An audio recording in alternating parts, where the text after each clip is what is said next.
Hello, my name is Ola, and I'm going to be reacting to Is This the Best Joker Death by Nostalgia Crick. This was recommended to me by Paul Westerfield featuring Polk. Thank you for the recommendation. Best Joker Death. Not the only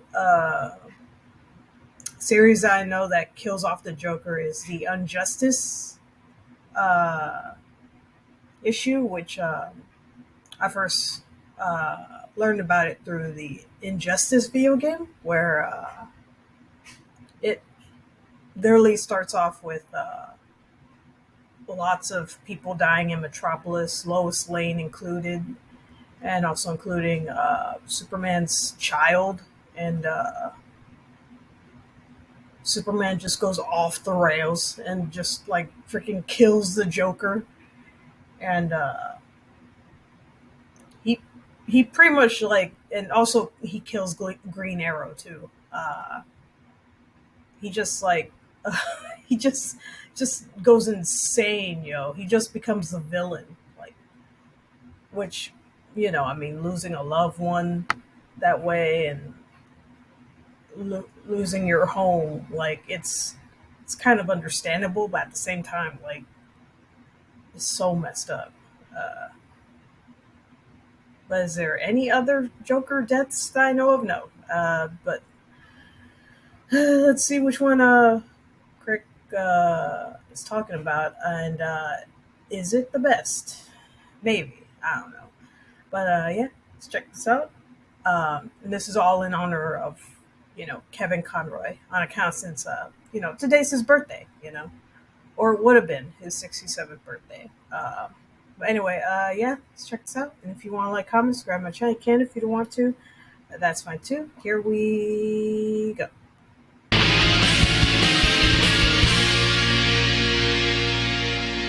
Hello, I'm the Nostalgia Critic. I remember it so you don't have to. In the world of comic books, characters die a lot. So many characters have died and often come back that I wonder if there's a phrase among comic writers that says die early and die often. And one of the greatest villains of all time is no stranger to this running joke, the Joker. Though in all fairness, when it comes to the comics, we don't see it that much. Oh, there's been plenty of fake outs, and he's certainly been mangled and distorted something fierce. But when it comes to actual dying, it's the other avenues that take a literal shot at this. We definitely get one in Tim Burton's Batman. Oh yeah. We kinda got one in the Arkham video games. Although his personality still lives in other people somehow. It's a bit confusing. Injustice has Superman ripping his guts out. Yikes. Yeah. And of course there's that infamous last page of Killing Joke, where people still don't know if Batman is killing the Joker or just putting his arms on him in a fit of insane laughter. The short answer is he doesn't kill him, as Barbara Gordon is paralyzed in that comic and the Joker appears in continuity with that fact. But people still wonder if the intent of the writer was to originally kill him, seeing how it is called The Killing Joke and no main characters die. The series that ironically likes playing around with killing him the most is the quote-unquote kids version, the animated series. In one version he's fed to a shark, in another he's killed in a vengeful rage. He even gets blown up in a giant metal smile.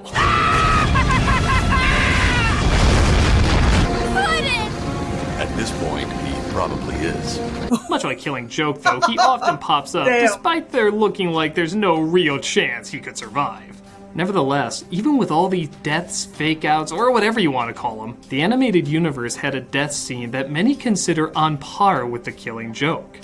And that comes from Batman Beyond, The Return of the Joker. After the run of Batman the Animated Series, Warner Brothers launched a spin-off show taking place in the future of Gotham City. Bruce Wayne was now the mentor to another Batman. Or Batboy? Spider-Man.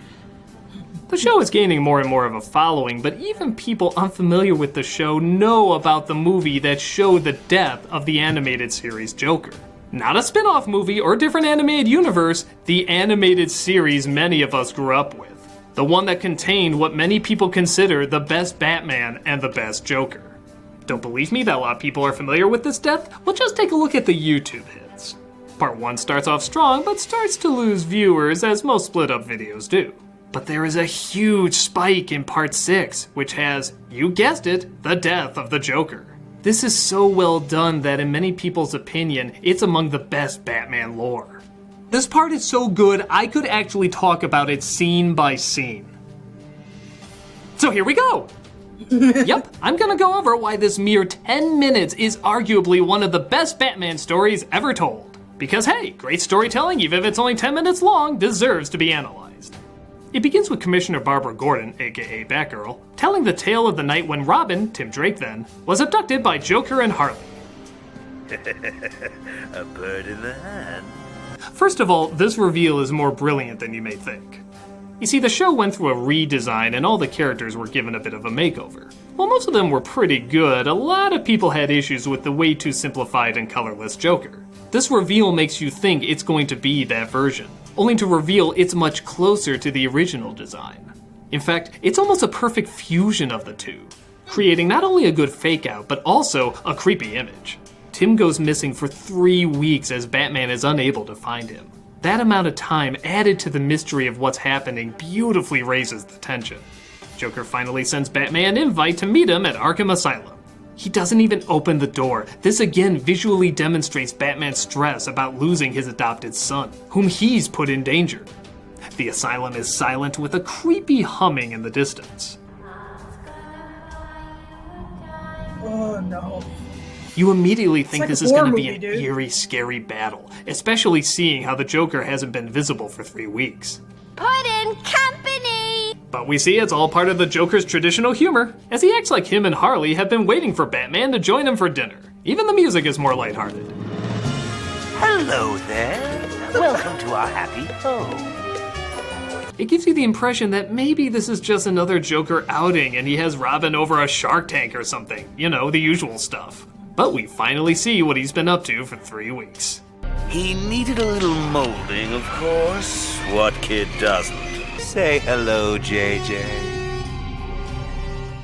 That look alone is amazing. Even before you fully see him, you start snickering with fear. Until he's finally revealed.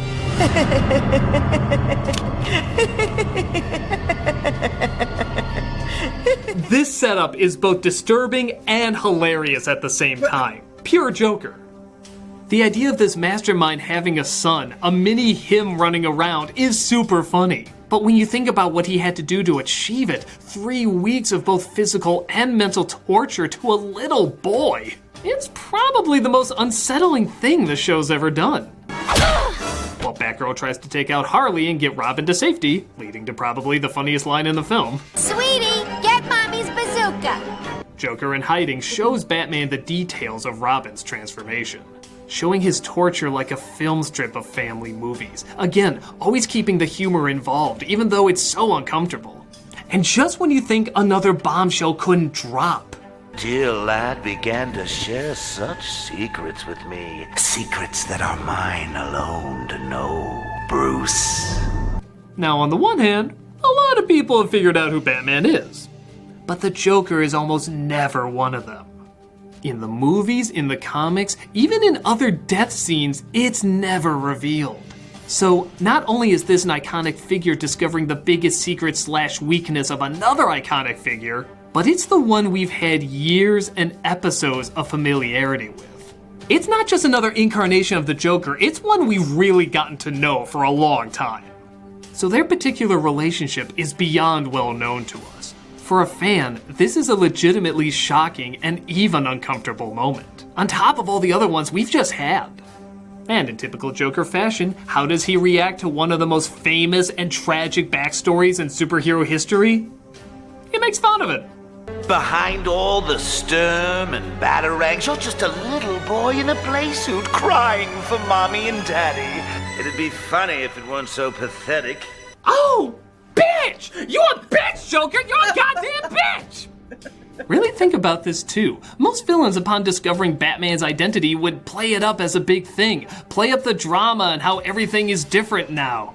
But the Joker still starts off doing his regular shtick of making jokes, playing pretend, and even keeps calling him Batman. He doesn't want to let on too early because the reveal is just too much fun for him. It's so creepy what a master showman he still is, even with information like this. And you know he's not going to tell anybody else about it, because the only audience member in all of this, and deserving of the most joy, is of course himself. Batman gets so pissed off that he breaks through the projector booth and actually gets 2 punches in before the glass even touches the floor. It's wonderfully chaotic animation. And again, even knowing his true identity, he still calls him Batman. You've lost, Batman. Robin is mine. Because that's what he's known him as for all these years, and that's how he still sees him. In his final act, he passes the gun to Robin and tells him to kill him. Again, how crazy is that? It's not even the Joker that would kill him off. It would be Batman's son, whose mind was destroyed by the Joker. When you really think about it, it's so friggin' twisted. But Tim finds even in his altered state, he can't do it. Or at least has enough fight back to swerve it away for just a second, shooting the Joker. Killed by his own punchline. The Joker delivers the only fitting last words. That's not funny. That's not...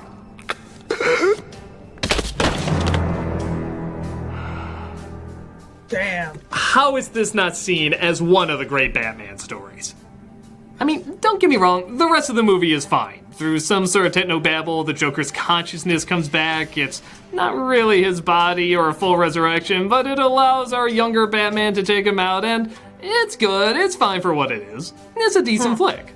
But this 10 minutes, holy hell is it brilliant. It has humor, it has action, it has drama, it has the psychological intrigue, but without talking about it too much, it's a perfect balance of everything. There's even callbacks to other great deaths. You could argue this steals heavily from when the Joker killed Robin in the comics and even when he paralyzes Batgirl. The idea of getting to Batman through someone else. But while those two certainly were shocking, both of them were older and led their own lives. This was a little kid, Batman's son, still in his care.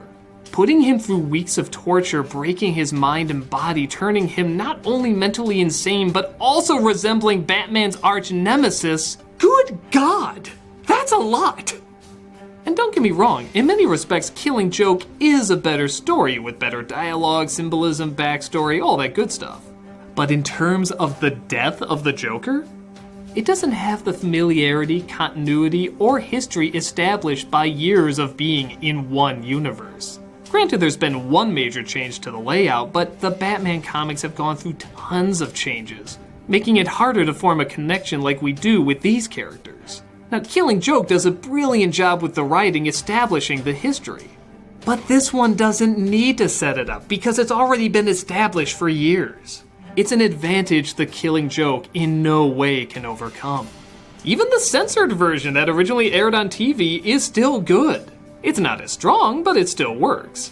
Robin tosses the gun and tries battling the Joker, spilling water and wires all over him, resulting in the Joker tripping and turning on the electricity, killing himself.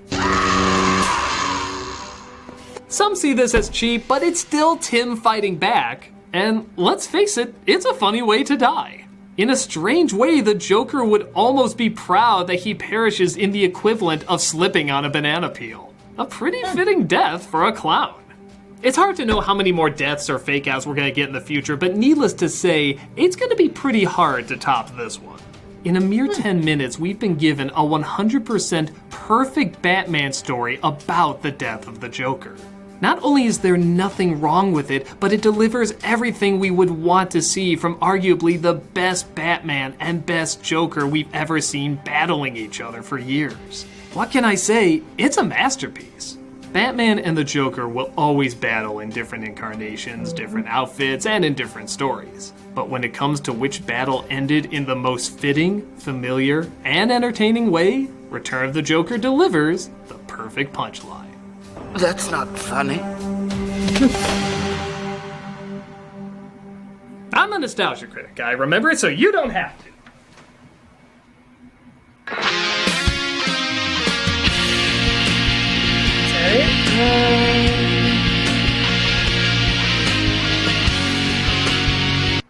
Like, that's supposed to be the censored version?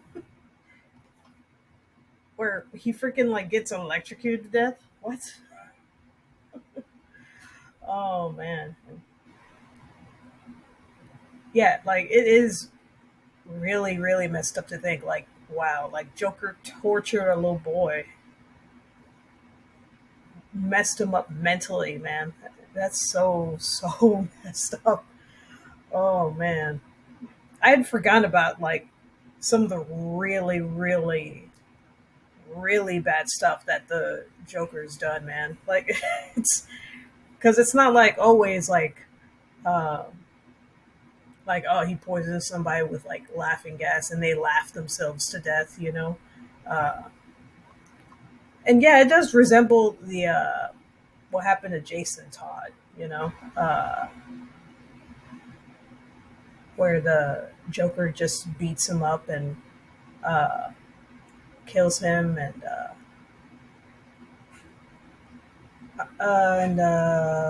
he's taken to the Lazarus. I can't say it. The Lazarus pit, and he's brought back, but he comes back as the Red Hood. Like, yeah, it's very similar to that for some reason. And yeah, honestly, that's a pretty good death scene, man. Like, can you imagine if like it was live action? Like, holy crap, dude. Uh, but like you said, yeah, they always find a way to like bring them back or just reboot the whole thing and like start all over, you know. Because I mean, like, they always bring back Batman, man. And of course Joker too, because how you gonna have Batman and not have Joker in it? Like, come on, man. Uh, anyway, that's it. That's my reaction to "Is This the Best Joker Death" by Nostalgia Crick. And everyone, take care of yourselves and each other, and I'll see you in the next one. Bye.